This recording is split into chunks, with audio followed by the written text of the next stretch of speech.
जनाब मैं आज मौजूद हूँ हैदराबाद की नौजवान सियासी क़यादत के साथ जमशेद अली शेख साहब। अस्सलाम वालेकुम। वालेकुम अस्सलाम। कैसे हैं जमशेद भाई? अल्लाह का शुक्र है। शेख भाई सबसे पहले तो ये बताएं 2018 में आपकी कैंपेन देखी हुई बड़ी ज़बरदस्त कैंपेन थी आपकी। बाद में तहरीक इंसाफ का अगर मैं देखूँ कोई इतना स्ट्रॉन्ग कैंप नहीं है जितना स्ट्रॉन्ग आपका है, तो ये थोड़ा सा आप आवाम को बताइए कि आप इतनी स्ट्रॉन्ग कैंपेन कैसे कर रहे थे। और खान साहब भी आए, लेकिन जो मुझे पता है आप उस इलेक्शन में जो बड़ा ज़बरदस्त इलेक्शन था उसमें 3 बजे तक आप जीत रहे थे और एकदम वो रिज़ल्ट कुछ और हो गया, तो वो क्या कहानी थी? वो दोनों चीज़ों पे थोड़ी आप नज़र डालें अपनी तरफ से। बिस्मिल्लाहिर्रहमानिर्रहीम। देखें, नौजवान के अंदर जो एक जुनून है, जज्बा है अपने मुल्क के लिए, अपने शहर के लिए काम करने का, वो दौर दर जो हमारे साथ मिलते ही चले गए और उन्होंने अपना हिस्सा डाला। वॉलंटियर टीम बहुत अच्छी है हमारे पास, वो बगैर मफादात के काम करने वाले लोग हैं। जहाँ मफादात नहीं होते, जज्बा होता तो उसको कोई हरा नहीं सकता। यही वजह थी कि हमारी कैंपेन भी बहुत अच्छी रही थी और जो लोग, जो नौजवान, जो मतलब बिला अगर किसी अपने कारोबार छोड़ के, अपनी जॉब छोड़ के वो कैंपेन में भरपूर हिस्सा डालते रहे और इस उम्मीद के साथ कि जो है इंशाल्लाह जीतेंगे। क्योंकि हैदराबाद आपको पता है लावारिस शहर है, किसी गिनती में नहीं आता, किसी गिनती में नहीं आता, किसी कोई डेवलपमेंट पूरे पाकिस्तान में सिंध में हो रही हो, हैदराबाद वहाँ से स्किप हो जाता है। तो यही एक एहसास कमतरी था जो नौजवानों के अंदर एक बड़ा जोश व खरोश था कि यार हमें यार इस शहर के लिए कुछ करना है। तो वो एक एज अ टीम हमने काम किया उसको। सही। लेकिन वो जो आपने इतनी ज़बरदस्त कैंपेन चलाई जिसमें खान साहब भी आए, उसके अलावा आरिफ अलवी साहब को मैंने देखा, वो तो माशाल्लाह से यहाँ चाय पी रहे होते थे हर कुछ दिन बाद। उसके अलावा भी बहुत सारे बड़े बड़े लीडर देखे, लेकिन जो रिज़ल्ट हुआ वो मतलब 3 बजे तक आप जीत रहे थे, उसके बाद रिज़ल्ट जो एकदम कुछ और आ गया, उस हवाले से अगर आप कुछ बताएं।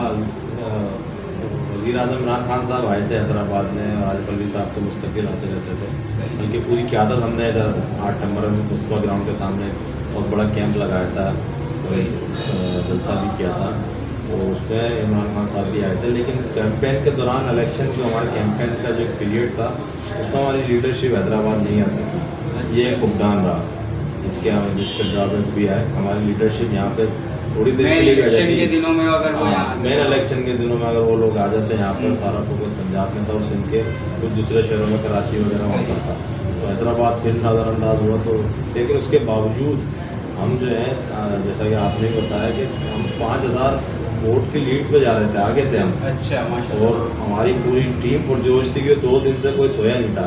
सही। यही नीचे इसके हमारा इलेक्शन कैंप में वो था, ऑफिस था और बड़ा रश था, ऐसा लग रहा था जैसे ईद का समाचार था और जोश व खरोश था। वो सब पुरुमीद थे और हम भी बिल्कुल पुरुमीद थे। 5000 वोट से हम बिल्कुल आगे जा रहे थे। फिर अचानक जो है वो रिज़ल्ट को रोक दिया गया। और अगले दिन जब हम रजिस्ट करते रहे, हम आर ऑफिस भी गए पूरी टीम के साथ कि भैया धरना बैठा था।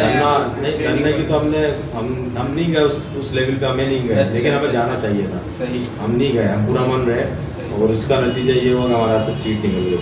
अगर हम भी दूसरों की तरह करते और हम ये उम्मीद कर रहे थे कि इंसाफ होगा और फैसला जो है बिल्कुल इंसाफ के मुताबिक होगा, लेकिन हम क्योंकि सियासत में नए थे तो हमारे साथ ये चीट हो गई। लेकिन अब हम बहुत कुछ सीख चुके हैं और उन्होंने रिज़ल्ट रोका। 5:30 बजे असर के टाइम रिज़ल्ट अनाउंस होने में कौन सा दुख है, कौन से हम पहाड़ियों पे बैठे हैं जहाँ पे जो है आपके सिग्नल्स नहीं आते या आपको डेटा कलेक्ट करने में मुश्किलात पेश आ रही थी। तो ये एक जानबूझ के प्री प्लान चीज़ हुई थी सारी। और इसके बाद भी हम 3 साल तक अदालतों से रुजू करते रहे। अच्छा। 3 साल तक मैं अदालतों से खुद रुजू करता रहा, लेकिन वहाँ से भी हमें इंसाफ नहीं मिला। अनाउंस हुआ उस दिन से हम अगले दिन हमें एक आर ऑफिस में एप्लीकेशन देनी थी कि हम इस रिज़ल्ट से मुतमईन नहीं है और आप इसको रिकाउंटिंग की तरफ लेके जाएँ। वो हमने दरख्वास्त वहाँ पे जमा करवा दी आर ऑफिस में। तो आर ऑफिस से जो टाइम सेट किया, भाई सुबह 8 बजे आप लोगों ने पहुँचना है। तमाम कैंडिडेट्स को उन्होंने बुलाया वहाँ पर। अच्छा। विनिंग कैंडिडेट शायद मेरे ख्याल से थे या नहीं थे, लेकिन बाकी कैंडिडेट सारी पार्टीज़ के वहाँ पे आए और सब ने यही कहा कि भाई हम इस इलेक्शन से जो है ना 226 का है, इससे हम मुतमईन नहीं हुए। अच्छा। क्या हुआ हमें समझ में नहीं आया। तो आप बराए मेहरबानी इसकी इसी वक्त ही रिकाउंटिंग की जाए। तो आर ऑफिस ने जो हमारे उस टाइम जज थे, उन्होंने रिकाउंटिंग को डिले किया और पहले उन्होंने कहा ठीक है, मैं ऐलान किया कि मैं काउंटिंग करवा रहा हूँ दोबारा से। हम मुतमईन हो गए और हमने अगली चीज़ें सारी छोड़ दी। और कोई शाम के 5 बज गए तो वो क्या करते रहे, वो जो है खोल के रिजेक्टेड वोट दिखाते रहे। अच्छा, कि भाई ये रिजेक्टेड वोट, इस पर डबल स्टैम्प लग गई है, इस पर स्टैम्प सही नहीं लगी, अच्छा ये रिजेक्ट नहीं है, इसको दोबारा वोट के अंदर डालें। 5 बजे तक उनका तमाशा देखते रहे सारा। और इवन कि उन्होंने प्रिजाइडिंग ऑफिसर्स को पकड़ा कपले के अंदर, कैसे कि एक वोट की जो उन्होंने आपके पोलिंग स्टेशन से रिज़ल्ट आया, उसकी जब उन्होंने कैलकुलेशन करी तो उसमें 800 तक का फ़र्क आया। अच्छा, 800 मतलब ज़्यादा लगे हुए थे और वो कैलकुलेशन अलग थी। तो उन्होंने उसी वक्त मैडम से पूछा कि क्या आप पढ़ी लिखी नहीं है क्या, या आपने कैसी कैलकुलेशन की है, तो साफ पकड़ी यार ये बात। अच्छा, तो उस पर उन्होंने कहा भाई हम बहुत थके हुए थे, 2 दिन से हम जागे हुए थे, ये ह्यूमन एरर है।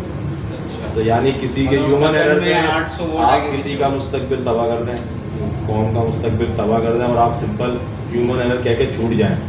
तो मुझे सलाम पेश करता हूँ मैं ऐसी अदलिया को भी और इलेक्शन कमीशन को भी कि जो सिर्फ एक अल्फाज कह के बरी हो जाए कि भाई हम थके हुए थे इसलिए भाई गलती हो गई तो हो गई, अब क्या कर सकते हैं। लेकिन उसके बावजूद भी कि उनको जब सामने रिजल्ट सामने आ रही चीज़ें कि ये चीज़ गलत हुई है, तो आपका काम था कि आप उसको कहते कि भाई ये रूब आ गए कि भाई गलतियाँ हुई हैं, हम भी तो ये कह रहे, भले आपने जानबूझ के की हो या बगैर जानबूझ के की, गलती तो हो गई ना भाई, तो आप उसको रिकाउंटिंग पे लेकर आए, पर ऐसा नहीं किया गया। 1 दिन तक हमें अदालतों में हम बैठे रहे, अदालत से निकले नहीं, खाना भी वहीं खा रहे हैं, सो भी वहीं रहे। अच्छा, कि भाई आप रिकाउंटिंग की तरफ लेके जाओ, वो रिकाउंटिंग की तरफ लेके नहीं गए। रात के 3 बजे हेयरिंग करवा के कह रहे हैं अपने वकील को बुलाओ। रात के 3 बजे कौन सा वकील आएगा भाई? रात के 3 बजे रात के 3 बजे कौन सी हेयरिंग? ये एक हिस्ट्री बन गई है कोर्ट। हैदराबाद में हमारे रात के 3 बजे हेयरिंग हुई, दुनिया में रिकॉर्ड बन गया। तो उसके बावजूद उन्होंने जो है वो रिकाउंटिंग पर नहीं आए, और हमारे जो अगेंस्ट पार्टी थी MKM, वो भी इस पर राज़ी नहीं हुई कि आप रिकाउंटिंग करें। तो मैंने उस टाइम के विनिंग कैंडिडेट को एक बात कही थी, मैंने कहा अगर मैं आपकी जगह होता तो मैं बड़े दिल का मुजाहरा करता, तो मैं अपनी जीत को एक पुरवकार तरीके से करके कहता आपकी क्या गलत हो गया अगर आपको डाउट है। क्योंकि फिर मैंने स्टार्ट किया था, हमने कोई 30 या 40 हमारे पोलिंग स्टेशन थे जहाँ पे हमें पता था कम कपला हुआ, लेकिन मैं आखिर में सिर्फ एक बैग पर आ गया। कोई भी एक अपनी मर्जी का खोल लो, मेरी मर्जी का नहीं खोलो, अपनी मर्जी के सारे बैग फैले हुए थे उस टाइम पे, एक कोई खोल लो, दूध का दूध पानी का पानी हो जाएगा, वो एक खोलने में भी तैयार नहीं थे। तो इससे अंदाज़ा कर लें कि वो कोई एक पोलिंग स्टेशन भी उनको नहीं उम्मीद थी कि हम जीते हैं। शेख भाई, ये तो आपके माजी के और 2018 के इलेक्शन के हवाले से बात होगी। अब दूसरा सवाल जो मेरा है वो आपके हाल के हवाले से है कि इस वक्त तहरीके इंसाफ के हवाले से आपकी क्या एक्टिविटीज़ चल रही हैं, और साथ साथ सोशल वेलफेयर भी मैंने देखा आप बड़ी करते हैं, तो उस हवाले से भी थोड़ा सा हमारे व्यूवर्स को बताइए कि इस वक्त क्या चल रहा है आपका।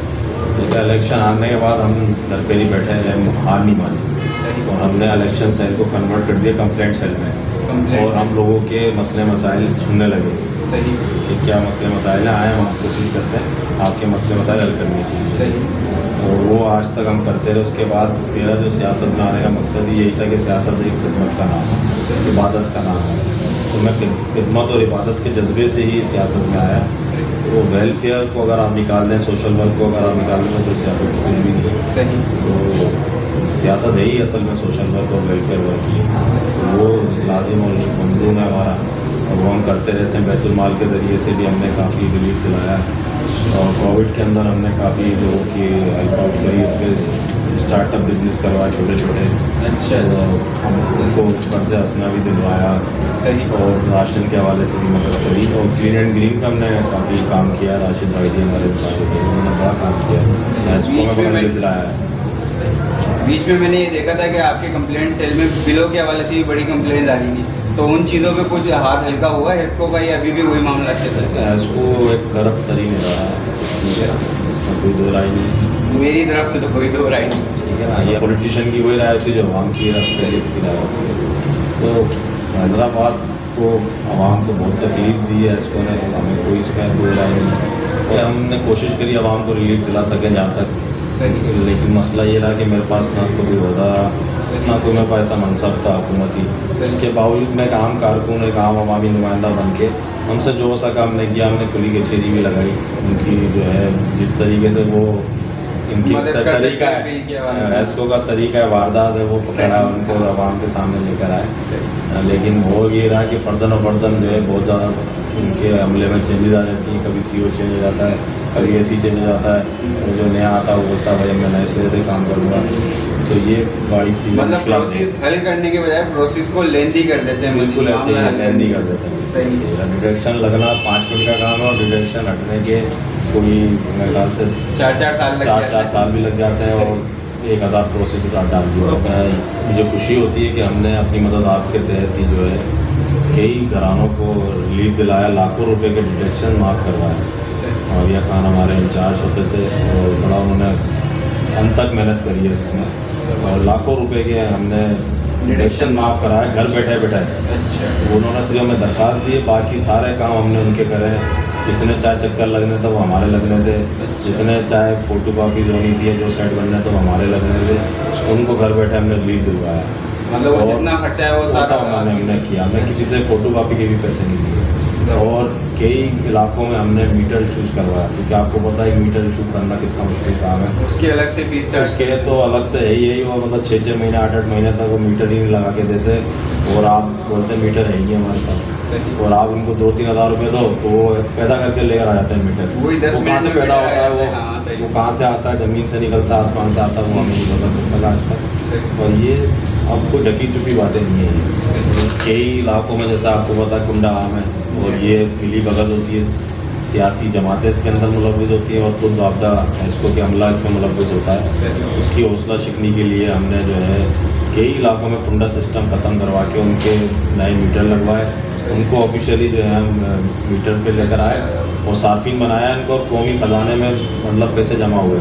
सही। क्योंकि वो 1000 रुपये 2000 रुपये पे वो 30-30 हज़ार की बिजली चोरी करते थे लोग, वो हमने ख़त्म करा के ऑफिशियली इनको कौमी खजाने में मीटर लगवा के उनको मोटिवेट किया हमने कि आप लोग चोरी के बजाय या आप बिलों की तरफ आएँ तो मीटर की तरफ आएँ। उन्होंने कहा कि भाई मीटर हम लगवाएंगे, तो हम शिकंजे में आए थे, हमें खुद कहा जाता है कि आप जो है मीटर ना लगवाएं, आप 1000, 1500, 2000 रुपये देके जो चाहे करते फिर, क्योंकि आप मीटर लगाएंगे हम आपको डिटेक्शन लगाएंगे।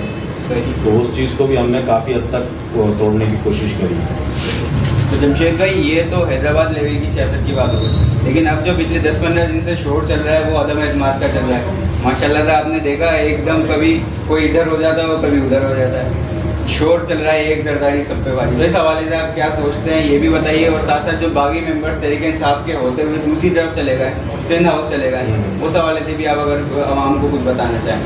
ये बड़ा इंटरेस्टिंग सूरत हाल चल रही है इस वक्त। सही। और मैच का आखिरी ओवर चल रहा है। सही। तो सनसनीखेज मैच चल रहा है बल्कि नेक टू नेक चल रहा है। नेक टू नेक चल रहा है अभी कोई, लेकिन इंशाल्लाह जीत जज्बे की होगी, ईमानदारी की होगी, क्योंकि ये अदम एतमाद की जो तहरीक है ये एकदम मफाद परस्त तहरीक है। सही। मफाद परस्त टोला ये कोई अवाम के हक में नहीं लेकर आई तहरीक। सही। अपने पिछले 30 साल से एक दूसरे के लड़ाई ज़ाती मफादात के लिए, अपनी चोरी छुपाने के लिए, अपनी दौलत बचाने के लिए, ये इस और फॉरेन फंडिंग भी है इसके अंदर शामिल है। सही। और बहुत फॉरेन लॉबिंग इन्वॉल्व है इसके अंदर। ऐसे वक्त में जब वो IC का इजलास जो कि 15 साल बाद आपके पास इंटरनेशनल इवेंट है, इंटरनेशनल इवेंट पाकिस्तान की बहुत बड़ा एजाज़ है, लोग इसको समझ नहीं रहे। अदम एतमाद के उसमें शोर में शराबे में हम ये भूल रहे हैं कि हम कितने बड़े हमें एजाज़ मिल रहा है अल्लाह की तरफ से कि तमाम उम्मत मुस्लिमा का हमें लीडर बनाया जा रहा है, और हम बजाय इसकी भरपूर तैयारी करते हैं तमाम सियासी जमातें मिल कर के, लेकिन हम ज़ाती मफादात के लिए, इक़्तिदार की जंग के लिए आपस में लड़ रहे हैं। क्या इंप्रेशन जा रहा है दुनिया भर में। और जहाँ तक आपने कहा कि बागी हो गए कुछ, तो देखें आप ये हिस्ट्री रही है, बहुत सारी चीज़ें हमें तारीख से सीखनी चाहिए, कि आप देखते हैं कि ये दुश्मन जो भी दुश्मन मुल्क होते हैं या दुश्मन पार्टी होती है आपकी, वो अपने मुंबर जो है या अपने गद्दार जो हैं वो आपकी सफ़ों में ताकि आपकी कमजोरियाँ भी करते रहे, और एन जंग के मौके पर वो आपको पीठ दिखाते हैं या आप पर हमला करते हैं। तो ये वही चीज़ है, सब दूसरी पार्टी से आए हुए लोग थे, और इसमें ज़रूर हमारी तंजीमी कमजोरी है, बिल्कुल इसे हमें सीखना चाहिए कि हम नज़रियाती वर्कर्स को पीछे रख के, ईमानदार लोगों को पीछे रख के, हम जब ऐसे लोग को मौका देते हैं, इलेक्टेबल्स को मौका देंगे, लोटों को मौका देंगे, जागीरदारों वडेरों को मौका देंगे, तो वो तो किसी के भी नहीं है, वो अपने मफाद के हैं। तो जहाँ उनको पावर शेयरिंग दिखती है कि भाई यहाँ पे हमें ज़्यादा मिल रहा है या ऑफ़र अच्छी मिल जाती है, वो वहाँ चले जाते हैं। सही। तो जमशेद भाई, बागी मेंबर्स के बारे में बात हो रही है, तो इसी हवाले से मेरा अगला सवाल है कि इनके ऊपर अब जो कानून लगेगा आर्टिकल 3 है, इसके हवाले से बात करते हैं, क्योंकि वो बहुत जितना अभी देखा गया है वो बिल्कुल ऐसा है कि वो पहले वोट डलेगा उसके बाद वो इम्प्लीमेंट होगा। तो इस हवाले से आपको नहीं लगता कि वो थोड़ा सा तब्दील होना चाहिए, और ये जो कि पता है कि कत्ल होने वाला है उसके बाद सज़ा हो, इससे बेहतर नहीं है कत्ल होने से रोक लिया जाए, सज़ा पहले दे दी जाए मुस्लिम को? हाँ बिल्कुल, इस पर अभी सदारती रेफरेंस फाइल हुआ है और उसको सुप्रीम कोर्ट में आज पेश भी कर दिया है। उस पर लार्जर बेंच भी तश्कील देने का ऑर्डर जारी हुआ है, और अब इसकी मेरे ख्याल से सही तशरीह हो जाएगी। अब इसको 2 चीज़ें इसमें डिमांड की गई हैं कि एक तो उसकी रुकनियत जो है मौजूदा वो ख़त्म हो, और साथ साथ उसको तायात नायल करार दिया जाए कि जो इंसान है एक दफ़ा बिका और अगली दफ़ा भी बिकेगा वो, बल्कि बिकता ही रहेगा वो जब तक उसको अकल लगती रहेगी। तो ये इसके लिए एक बड़ी कामयाबी मिली है हुकूमत के लिए, और बड़े कम चांसेस थे, लेकिन इसमें बहुत अच्छी है। एक हुकूमती जो कानूनी टीम है उसने बहुत अच्छा इस पर रोल प्ले किया। अगला सवाल मेरा ये है जमशेद भाई कि बड़ा नेक टू नेक प्रोग्राम चल रहा है अभी तक वोट ऑफ नो कॉन्फिडेंस के हवाले से।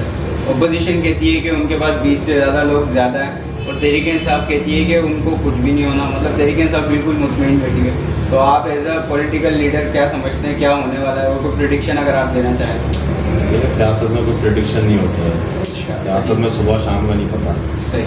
और दूसरी बात ये कि हर खिलाड़ी मैच में यही सोच के उतरता है कि वो जीतेगा मैच। सही।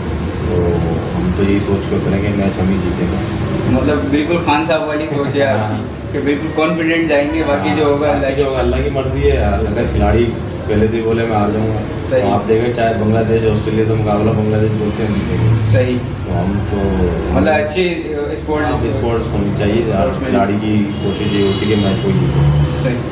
तो अगला सवाल मेरा ये है कि आपके ख्याल में खान साहब को मज़ीद क्या करना चाहिए? जो अच्छा, ये हैदराबाद के हवाले से भी है कि हैदराबाद की सियासी सूरत हाल क्या चल रही है, क्योंकि मैं ज़ाती तौर पर अगर देखता हूँ कि हैदराबाद में लतीफ़ाबाद में तो तहरीक इंसाफ बहुत अच्छी है, बहुत तगड़ी है, लेकिन शहर वाले इलाकों में या कासमाबाद में भी सही है, लेकिन शहर में अगर आप देखें तो वहाँ नहीं है, जाम शहरों में भी नहीं दिखती। तो इस हवाले से भी, और साथ साथ करंट पॉलिटिकल जो सिनेरियो चल रहा है उसमें भी अगर कोई आप खान साहब से रिक्वेस्ट या सजेशन करना चाहें तो वो क्या होंगी? देखिए, सबसे पहले तो हमारी कोशिश ये है कि हम इसको अदम एतमाद को इसको के बाद इंशाल्लाह जब उसमें कामयाब हो जाते हैं तो सबसे पहले तो कोशिश ये कि रीऑर्गेनाइज़ की जाए पार्टी को, और जो गलतियाँ हुई हैं जिसकी वजह से ये सब चीज़ें सामने आई हैं वो आइंदा ना हो, और मेरिट पे जो है वो कोशिश की जाए, फैसले किए जाए, काबिलियत की बुनियाद पे जो है वो लोगों को आगे लेकर आया जाए। काबिलियत और इलेक्टेबल्स वाला जो मामला इसको पीछे रखना चाहिए। इलेक्टेबल ये सब आपने देख लिया, किसी के भी नहीं है। तो आपको एहलियत, काबिलियत, आपकी ईमानदारी की बुनियाद पे लोगों को सेलेक्ट करना पड़ेगा। ऐसा जो है वो सेकेंडरी लाना पड़ेगा, प्राइमरी आपको उसकी ईमानदारी, उसका किरदार, ये चीज़ें आप प्रायोरिटी रखेंगे तो आप एक बेहतरीन ऑर्गेनाइजेशन बनाने में कामयाब होंगे, और इसी ऑर्गेनाइजेशन की बुनियाद पर ही जो है आप बहुत ज़्यादा चीज़ें तब्दीली ला सकते हैं, माशरे में भी, इदारों में भी। वरना तो आपने देखा इदारे में तो सभी नहीं के लोग 30 से 35 साल से जो लोग बैठे हैं वो आपके कंट्रोल में नहीं आने वाले। जमशेद भाई, अब नेशनल लेवल की पॉलिटिक्स की तो बहुत बात हो गई, अब हैदराबाद के हवाले से बात करते हैं कि हैदराबाद में जैसे लतीफ़ाबाद में ऑफिस है, क्या हैदराबाद शहर में भी तहरीक इंसाफ के कोई मज़ीद ऑफिस खुलने वाला है? वहाँ कोई तंजीम शादी मज़ीद बढ़ने वाली है? ऑफिस तो हमारे थे, शहर में भी है ऑफिस, अभी था लेकिन अभी क्योंकि हमारी जैसे मैंने कहा रीऑर्गेनाइज़ करेंगे हम, सही, पार्टी डिज़ॉल्व हो गई थी हमारी, नए सिरे से बॉडीज अनाउंस होंगी, तो कोशिश करेंगे जिन एरियाओं का हमारे पास काम है ऑफिस वगैरह वहाँ ज़्यादा खुले जाएँ, कासमाबाद में ज़्यादा तवज्जो दी जाए, सिटी में ज़्यादा दी जाए, तो इंशाल्लाह इसको करेंगे वो, लेकिन वो मेरिट पे फैसला में तो इंशाल्लाह रिजल्ट सामने आएगा। अच्छा, आप ज़ाती तौर पे अपने लिए बताइए कि जनरल इलेक्शन 2023 भी आने वाला है, उस हवाले से आप क्या कर रहे हैं?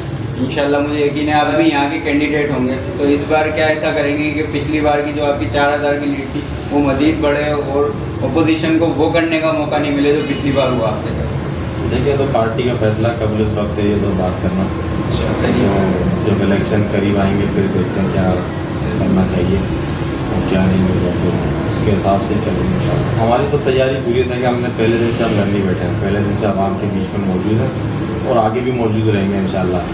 चाहे जो भी मराई आए, हम आवाम के बीच में, आवाम में रहने वाले लोग हैं और इधर ही के रिहायशी, यहीं पैदाइश हुई, यहीं के रिहायशी हैं, तो हमारा तो जीना मरना इन्हीं के साथ ही फिलहाल है। शेख भाई, ये तो सारी बातें हो गई नेशनल लेवल की पॉलिटिक्स की भी और हैदराबाद के वाले से भी।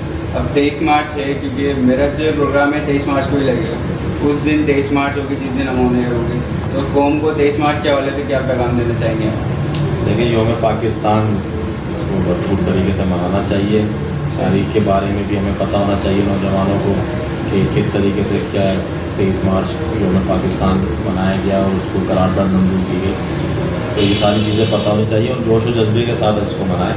और सबसे बड़ी अच्छी चीज़ खुशाइन बात यह है इस 23 मार्च को कि OIC की कॉन्फ्रेंस जो है वो पाकिस्तान में मुनक्किद की जा रही है, जिसमें जो है न सिर्फ आपके इस्लामी ममालिक के वज़ीर ख़ारजा और उनके लोग शामिल हो रहे हैं, उसके साथ साथ आपके चाइना के जो वज़ीर ख़ारजा हैं वो भी स्पेशली इसमें शामिल हो रहे हैं। ये भी एक हमारे, हम उनको वेलकम भी करते हैं और तमाम जो OIC मेंबर्स आ रहे हैं मुसलमान ममालिक की तरफ से उनको भी खुशामदीद कहते हैं। तो आप जोश व बलबले के साथ मनाएं ताकि वो लोग भी देखें कि हमें ज़िंदा कौन है। Thank you so much Jamshed भाई, आपने अपने कीमती वक्त में से इतना टाइम दिया हमें और इतने सारे सवालात के जवाब दिए। इंशाल्लाह हम होपफुल हैं कि अगले इलेक्शन में आपको वापस से मौका मिले और हैदराबाद को एक नौजवान लीडर मिले, जैसे कि हैदराबाद की ज़रूरत भी है। ये था आज का इंटरव्यू, उम्मीद है आप लोगों को पसंद आया होगा। अपनी राय का इज़हार कमेंट बॉक्स में ज़रूर कीजिएगा। अब मैं चलता हूँ, अगले व्लॉग में आप लोगों से मुलाकात होगी। अल्लाह हाफ़िज़।